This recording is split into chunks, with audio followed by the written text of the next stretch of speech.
সুপ্রিয় শিক্ষার্থীবৃন্দ, আশা করি তোমরা সবাই ভালো আছো। আজকের ক্লাসে তোমাদের সবাইকে স্বাগতম।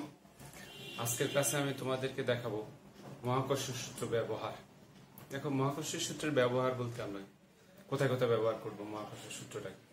তো বলছে অনেক ক্ষেত্রে আমরা ব্যবহার করতে পারি, যেমন বলছে প্রাকৃতিক সম্পদ অনুসন্ধান, তারপর হচ্ছে কৃত্রিম উপগ্রহের গতি, তারপর তোমার হচ্ছে বস্তু গবেষণা। তো দেখো, প্রাকৃতিক সম্পদ অনুসন্ধানের ক্ষেত্রে কেমন বলছে, আমরা জানি পৃথিবীর বিভিন্ন স্থানে পৃথিবীর ঘনত্ব বিভিন্ন রকম, আকৃতি বিভিন্ন রকম হয়। পৃথিবীর আকৃতি, ঘনত্ব, আকার এই সমস্ত কারণে কি হয়, জি এর মানের পরিবর্তন হয়ে যায়।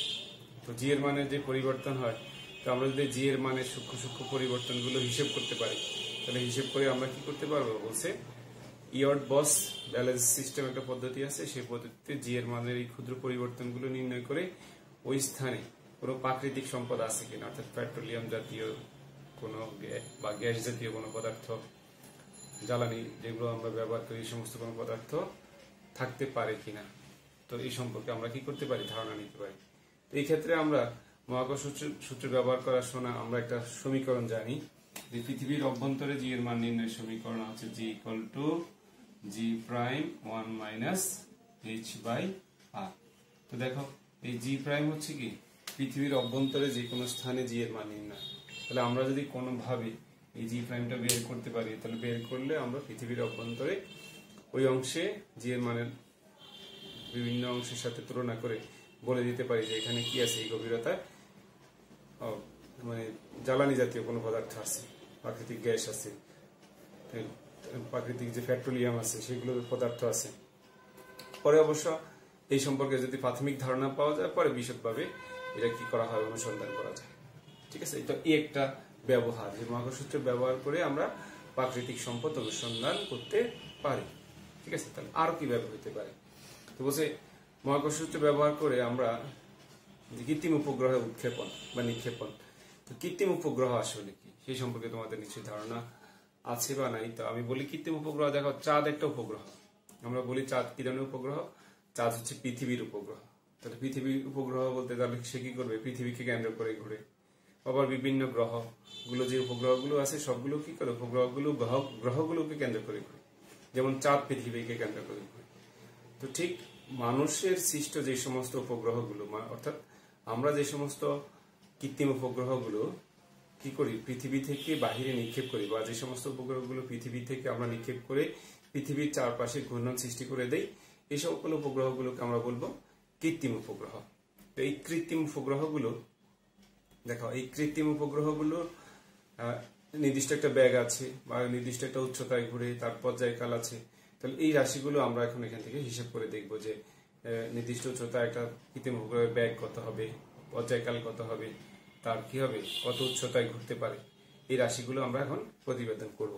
চলো আমরা দেখে নেই কৃত্রিম উপগ্রহের, ঠিক আছে, কৃত্রিম উপগ্রহের মাধ্যমে যোগাযোগ।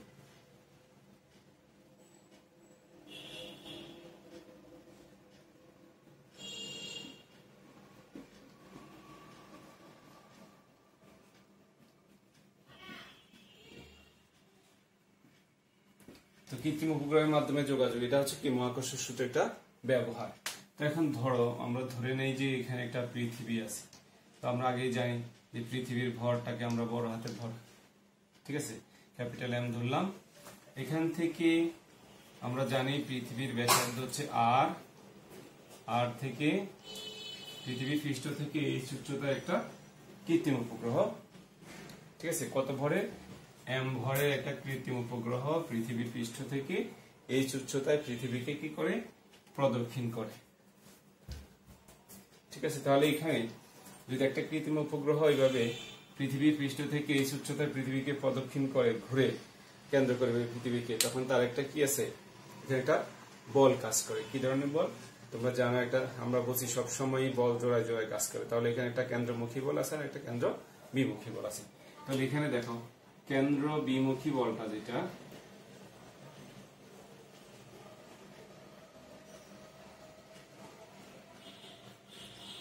হচ্ছে কত, m v square by R plus H.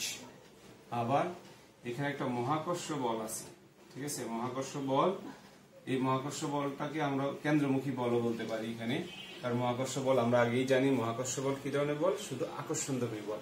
তাহলে এখানে কি হবে, মহাকর্ষ বলটা Gm divided by r plus h whole square. তাহলে দেখো আমরা বলছি এই দুইটা বল কি হবে, এখানে সমান হবে। সমান হইলে কেন্দ্রমুখী বল কেন্দ্র বিমুখী বল যদি সমান হয়, তাহলে একটা বস্তু কি করবে, একটা নির্দিষ্ট অক্ষ নির্দিষ্ট বিন্দুকে কেন্দ্র করে বৃত্তাকার পথে ঘুরতে পারে, আবর্তন করতে পারে। তাহলে এই দুইটা বল সমান হবে। সুতরাং mv square by r plus h equal to আমরা বলতে পারবো m divided by r plus h whole square. এখন আসো, তাহলে v equal to root over of gm by r plus h। তাহলে এই সমীকরণ থেকে আমরা একটা কৃত্রিম উপগ্রহের রৈখিক বেগ, ঠিক আছে, একটা কৃত্রিম উপগ্রহ পৃথিবীকে কেন্দ্র করে কত বেগে ঘুরতে পারে তার মান হিসেব করতে পারবো। তাহলে কিভাবে দরকার, আমাদের জি মহাকর্ষ ধ্রুবক আমরা জানি, সার্বজনীন ধ্রুবক সবসময় তার মানে নির্দিষ্ট। এম হচ্ছে পৃথিবীর ভর আর আর হচ্ছে পৃথিবীর ব্যাসার্ধ, এটাও নির্দিষ্ট। শুধু এখানে যদি আমাদের এইচ এর মানটা জানা থাকে, অর্থাৎ পৃথিবীর পৃষ্ঠ থেকে কৃত্রিম উপগ্রহটা কত উচ্চতায় ঘুরে, তাহলে আমরা এই সমীকরণ থেকে তা কি বের করতে পারি, বেগ বের করতে পারবো।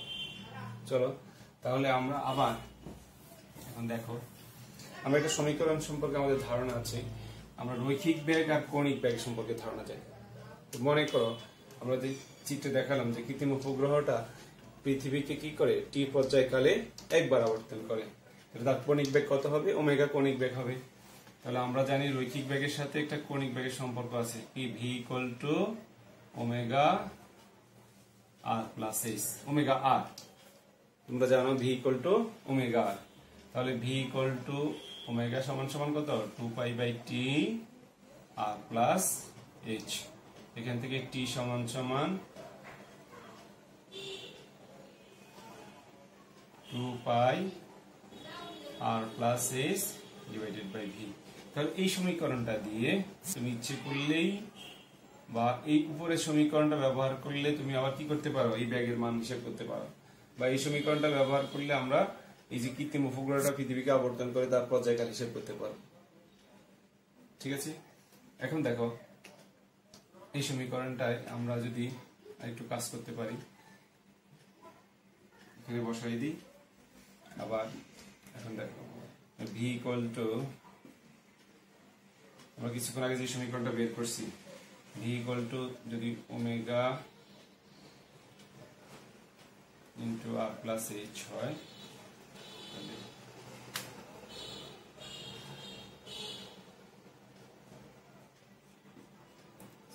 ইন্টু আর প্লাস এইচ, আর ভি এর মান কত হবে, g M by R plus h. এখন দেখো তুমি যদি এই সমীকরণটাকে ক্যালকুলেশন করো, এটাকে সমাধান করো, সমাধান করলে এখান থেকে আমরা কি পাবো, এইচ এর মানটা পাবো। এইচ ইকুয়াল টু কত আসবে, বলছে G M T square divided by 4 pi square whole to the power 1/3 minus R. অর্থাৎ এই সমীকরণটা ব্যবহার করলে আমরা কি করতে পারি, যে কৃত্রিম উপগ্রহটা কত উচ্চতায় ঘুরে, এটা কৃত্রিম উপগ্রহ পৃথিবীর পৃষ্ঠ থেকে কত উচ্চতায় ঘুরবে, এই সমীকরণটা আমরা বের করতে পারবো, ঠিক আছে, ওকে। আর অন্যভাবে যদি একটু করতে চাও, তাহলে এই পর্যায়কালের সমীকরণটা আবার অন্যভাবে বের করা যায়। অর্থাৎ এই যে সমীকরণটা আমরা ব্যবহার করলাম, দেখো একটু,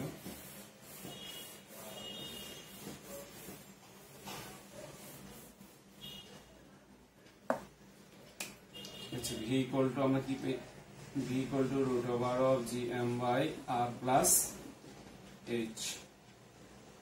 তাহলে এখানে ভি ইকুয়াল টু আমরা লিখতে পারবো ওমেগা ইন্টু কত R plus H equal to root over of G M,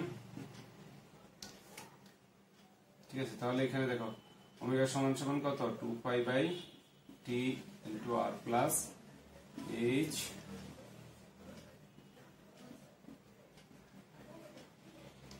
তাহলে এই সমীকরণ থেকে আমরা যদি কি বের করতে চাচ্ছি, পর্যায়কাল, তাহলে টি ইকুয়াল টু কত আসবে, T equal to pi root over R plus H whole cube divided by GM.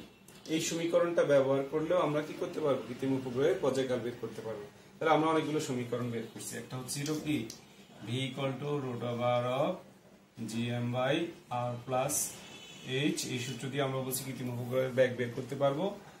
T equal to twice pi root over of R plus H whole cube by GM, এবং H equal to GM T square ভাগ 4 pi square whole to the power 1/3 minus R. তাহলে এই তিনটা সমীকরণ থেকে আমরা একটা কৃত্রিম উপগ্রহের ব্যাগ, রৈখিক ব্যাগ, পর্যায়কাল এবং তার কত উচ্চতায় কৃত্রিম উপগ্রহটা ঘুরে তার মান হিসেব করতে পারবো। এখন দেখো আমরা ভূস্থির উপগ্রহ, একটা শব্দ আছে ভূস্থির উপগ্রহ। তো ভূস্থির উপগ্রহ কাকে বলে? ভূস্থির বলতে আমরা বুঝি যে সকল উপগ্রহগুলো পৃথিবীর সাপেক্ষে স্থির বলে মনে হয়। তো পৃথিবীর সাপেক্ষে স্থির হইলে কিভাবে বোঝা হবে? যে আমরা পৃথিবীর পর্যায়কাল জানি কত, 24 ঘন্টা। তো বলছে যে সকল উপগ্রহের পর্যায়কাল পৃথিবীর পর্যায়কালের সমান, অর্থাৎ 24 ঘন্টা, অর্থাৎ যে সকল উপগ্রহ পৃথিবীকে একবার 24 ঘন্টায় একবার প্রদক্ষিণ করতে পারে, এই সকল উপগ্রহগুলোকে আমরা কি বলবো, ভূস্থির উপগ্রহ। এগুলো পৃথিবীর সাপেক্ষে স্থির বলে মনে হয়, এগুলো কিন্তু স্থির না, এগুলো ঘুরছে।